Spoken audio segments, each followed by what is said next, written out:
ये है AGT live 24/7 सब देख रहे हैं एजीटी लाइव 24/7 এই হচ্ছে AGT live 24/7 This is AGT Live 24/7 খালি আমাদের প্রধানমন্ত্রী ছিলেন না, উনি রিজার্ভ ব্যাংকের গভর্নর ছিলেন এবং উনি অর্থনীতিবিদ ছিলেন।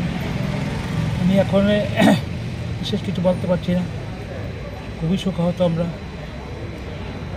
আমরা ওনার প্রয়াণে আমাদের পতাকা অর্ধনির্মিত করেছি এইমাত্র খবর পাওয়ার পর, এবং আমরা আগামী দিন ওনার যে কাজ আছে আমরা দিল্লির নির্দেশ অনুসারে আমরা সেই কাজগুলি করব এই বলেই। মৃত্যুকালে ওনার বয়স কত ছিল? 92। কোথায় মারা যান?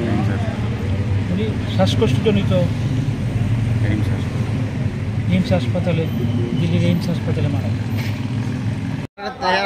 আমরা সব পাবো এমনি থাকবো, নামাই দিচ্ছে।